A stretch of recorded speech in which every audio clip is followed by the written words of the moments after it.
चलिए तो स्टार्ट करते हैं। यहाँ समझ में आ रहा है? इधर दिख रहा ना वहाँ? देखो यहाँ से समझना। देखो हम का क्या, रमेश ने बोला। अब बोला लास्ट में आ है कि नहीं है? लास्ट में आ है ना? कोई जरूरी नहीं कि आ लिखा रहेगा, मात्रा से भी समझना। आकर की मात्रा है ना, तो इसको बनाएंगे। पहले सब्जेक्ट रमेश हो जाएगा, रामेश हो जाएगा। और अफर्मेटिव है, खाली V2 ना होगा। तब बोला तो कुछ हो जाएगा, अस्पोक। क्या हो जाएगा? अस्पोक होगा। या टोल्ड भी लिख सकते हैं, टोल्ड भी लिख सकते हैं, अस्पोक लिख सकते हैं या टोल्ड। रमेश अस्पोक या रमेश टोल्ड। बात समझ में आ रहा है? उसके बाद दूसरा वाला देखो, क्या तुम अंग्रेजी जानता था?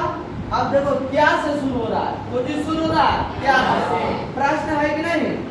ध्यान देना, जो क्या से स्टार्ट होगा डायरेक्ट सबसे पहले कुछ लिखा रहेगा क्या, तो उसको इंट्रोगेटिव कहते हैं। और वो यस नो इंट्रोगेटिव होता है। वो कैसा इंट्रोगेटिव होता है? Yes no. इसको मिटा सकते हैं ना, उसको यस नो इंट्रोगेटिव कहते हैं। तो जो यस नो इंट्रोगेटिव होता है बाबू, उसके लिए हेल्पिंग वर्ब लिखा जाता है। क्या लिखा जाता है? यहाँ पहले इसका हेल्पिंग वर्ब को दिया डिड ना है, तो डिड पहले, उसके बाद तुम का कुछ होगा यू होगा। डिड यू जानता था तो नो होगा, नो। और कुछ जानता था, do you know English, do you know English. बात समझ आ रहा है ना? डू यू नो इंग्लिश, समझ रहे हैं? दूसरा तीसरा वाला देखो, वह क्यों तुम्हें पीटा। देखो आ आया ना बाबू, आया कि नहीं? तो क्या हो जाएगा? वह क्यों तुम्हें पीटा, तो ये हो जाएगा क्यों का कुछ होता है वाई। WH इस तरह के इंट्रोगेटिव कहते हैं WH इंट्रोगेटिव। जो WH वाला प्रश्न रहेगा तो वाई में देखो तो WH है कि नहीं है? क्यों का मतलब कुछ होता है वाई। क्या होता है? वाई। और वाई के बाद लगाएंगे हेल्पिंग वर्ब डिड। क्या लगाएंगे? डिड। Why did. अब सब्जेक्ट लिखेंगे तो वह ना है तो ही लिखेंगे। वाई डिड ही। और पीटा तो पीट कुछ हो जाएगा बी। क्या हो जाएगा? बी। और किसे पीटा? तुम है, तो ये ऑब्जेक्ट ना हो गया, तो तुम्हें कुछ लिखेंगे you. Why did he beat you, वह तुम्हें क्यों पीटा। उसके बाद देखो कौन, तो कौन के ये भी इंट्रोगेटिव है, तो कौन को लिखते हैं हु। क्या लिखते हैं? हु। अब वर्ग में रोता था तो हु के साथ डिड लिखेंगे ना, इंट्रोगेटिव है तो डिड तो लिखना ही पड़ेगा। Who did. और रोता था तो कुछ हो जाएगा बी, कुछ हो जाएगा बी। अब कहाँ रोता था? वर्ग में। तो पहले में लिखा था क्योंकि में जो है प्रीपोजिशन वर्ड है। क्या है? प्रीपोजिशन। तो में के लिए हम लोग कुछ लिखते हैं इन। क्या लिखते हैं? इन लिखते हैं। द इन और the class, in the class. ठीक है? क्या हो जाएगा? In the class. उसके बाद यहाँ देखो, कितने आम आपने खरीदा।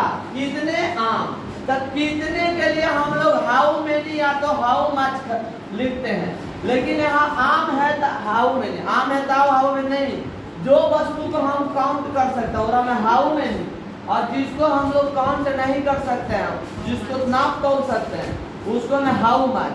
बात समझ में आ रहा है? कितने आम है तो आम के काउंट कर सकते हैं ना जी, तो हाउ मेनी। और आम का कुछ हो जाएगा मैंगो। How many mango. अब क्या हो जाएगा? Did. How many mango did. इधर लिख देता हूँ, है कि नहीं? उधर नहीं दिखाई देगा फिर वीडियो में, है कि नहीं? How many mango did. फिर क्या हो जाएगा? आपने खरीदा था, आपने तो यू हो जाएगा।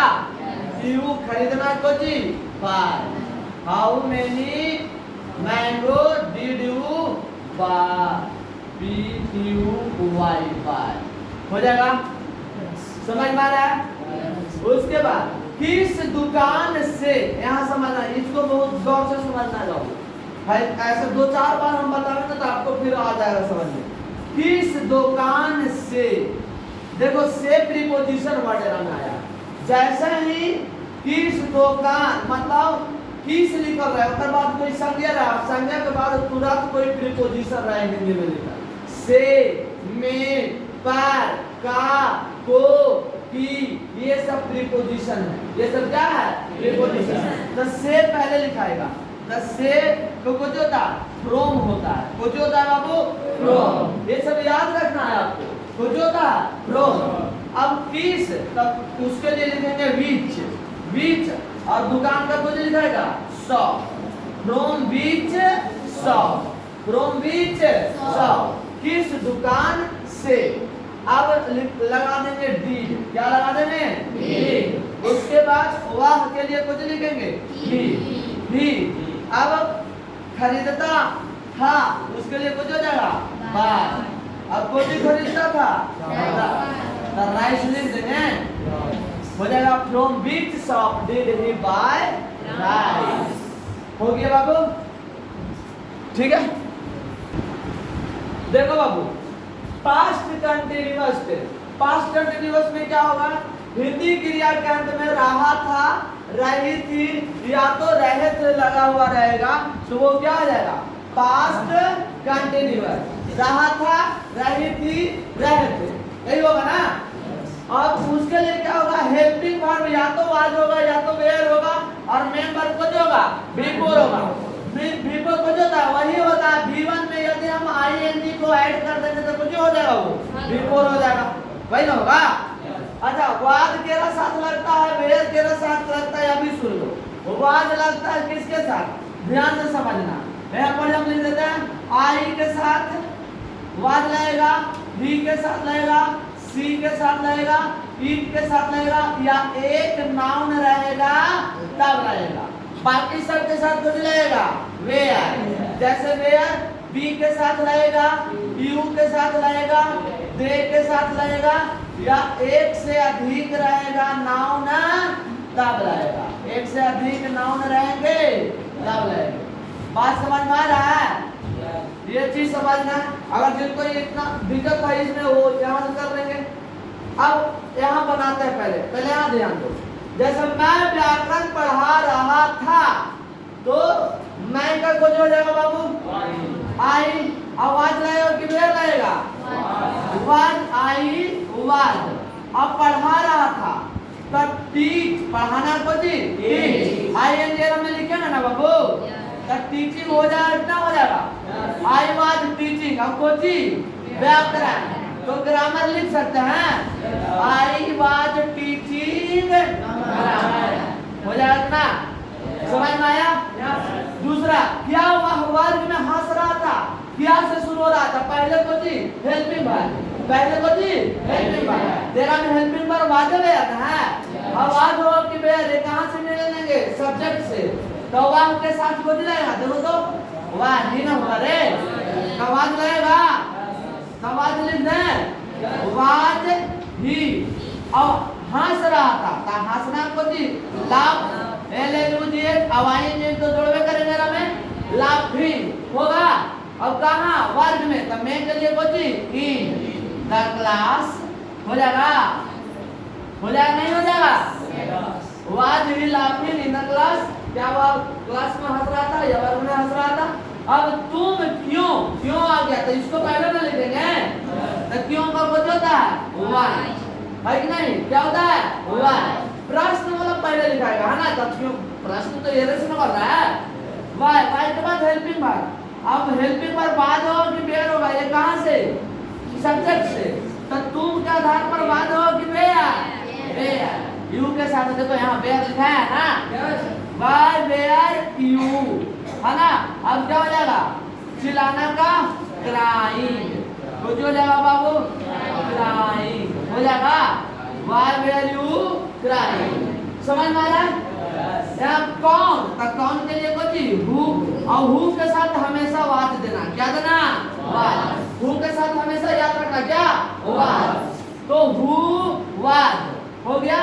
अब गाना, गाना गा रहा था, तो हु वाज सिंगिंग लिखेंगे पहले ना, हु वाज सिंगिंग। अब कोची singing a song, singing a हो जाएगा। हो गया ये? समझ में आया? आ गया ना समझ में? चलिए ठीक है। यहाँ समझो, देखो परफेक्ट टेंस में क्या है? चुका था, चुकी थी, चुके थे, या आ था, ये थी, ये थे, यही सब लगा हुआ रहेगा विधि क्रिया के अंत में। उसके बाद इसमें helping verb, main helping verb hide रहता है, मेन वर्ब विधि रहता है। लेकिन ध्यान रखना है, पास्ट परफेक्ट में एक चीज ध्यान रखना है कि इसमें दो टेंस, इस माने इसमें दो टेंस, ठीक है, दो प्रकार के सेंटेंस होते हैं इस टेंस में, ठीक है, ये ठीक ही था। इस टेंस में दो प्रकार के सेंटेंस होते हैं। जो क्रिया पहले समाप्त होता है उसका अनुवाद जो है हम लोग पहले करेंगे और उसको ये वाला स्ट्रक्चर पर करेंगे, सब्जेक्ट, हेड, V3 ऑब्जेक्ट। और जो क्रिया बाद में हो रहा है उसको बाद में अनुवाद करेंगे और वो उसको इस आधार पर करेंगे, सब्जेक्ट, V2 ऑब्जेक्ट के आधार पर, है कि नहीं? ये चीज समझने के लिए हम एग्जांपल लेते हैं। बात समझ में आ रहा है? समझ रहा है ना? तो इसको हम रिलेट करते हैं।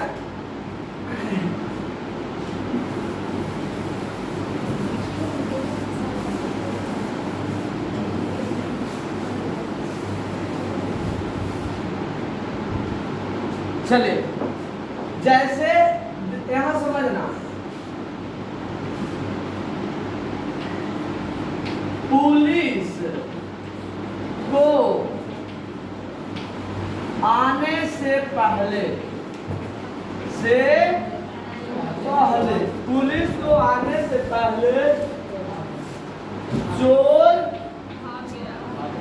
भाग चुका था या भाग चुका था। देखिए इसमें ये पुलिस को आने से पहले चोर भाग चुका था। देखिए तो इधर में दो सेंटेंस है, एक पुलिस को आने और एक चोर को भागने, दो को है कि नहीं है? है। दो सब्जेक्ट में भी है, एक पुलिस है सब्जेक्ट, एक चोर है, क्रिया भी दो है, एक आना क्रिया है, एक भागना क्रिया है कि नहीं है? अब एरा में अनुवाद कैसे करेंगे? एरा में पहले देखना है कि कौन क्रिया पहले हो रहा है। अब देखो तो पुलिस को आने से पहले चोर भाग चुका था, पहले कौन हो रहा है? पुलिस पहले आ रहा है कि चोर पहले भाग रहा है? चोर बढ़िया से पढ़ो, पुलिस पहले आ रहा, पहले लिखा हुआ तो पहले हो रहा है? पहले पुलिस को आने से पहले चोर भाग चुका था, चोर वो पहले नहीं भाग रहा है, तो भागे वाला क्रिया पहले ना हो रहा है, तो उसको अनुवाद पहले करेंगे और उसको अनुवाद करेंगे सब्जेक्ट, हेड, V3 के आधार पर। तो सब्जेक्ट को क्या चोर, द थीफ लिखेंगे, द थीफ, हेड लिखेंगे। अब भागना का होता है रन अवे,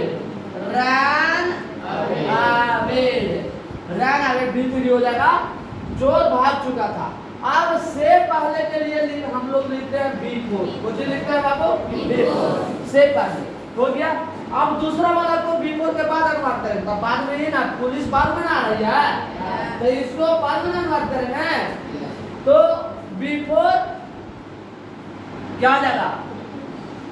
पुलिस, इसको अनुवाद को जिक्र करेंगे सब्जेक्ट V2 के आधार पर ना, तब पुलिस केम होगा, V2 का अंत कुछ होता है केम, पुलिस के, बिफोर पुलिस केम। समझ में आया? ये समझ में आया? जो क्रिया पहले हो रहा है उसको पहले अनुवाद करेंगे, जो क्रिया बाद में हो रहा है उसको बाद में। पहले अनुवाद करेंगे तो हेड प्लस V3 और बाद में अनुवाद करेंगे तो सब्जेक्ट प्लस V2। समझ रहे हैं? इतना याद रखना, ठीक है? देखिए स्ट्रक्चर लिख दिया है, subject, head, V3, object, V4, फिर सब्जेक्ट, V2 और ऑब्जेक्ट। अब इसको बनाएंगे, मुझे विद्यालय पहुंचने से पहले घंटी बज चुकी थी। अब पहले घंटी बज रहा है कि पहले मैं पहुंच रहा हूँ? तो पहले वो वाला अनुवाद करें ना, तो हम कहेंगे कोची दा घंटी के बजवा बेल, had rang. रिंग मतलब बजना होता है, रिंग का भीतरी को जो होता है रंग, समझ में आ रहा ना? तो द बेल हैड रंग बिफोर, मुझे मतलब आई है ना, आई रीच्ड, पहुंचना का कुछ होगा रीच होता है, ईडी लगेगा तब भी हो जाएगा, रीच्ड कहाँ, school, before I reached school हो जाएगा, बिफोर आई रीच्ड स्कूल हो गया, समझ में आया ये? चलो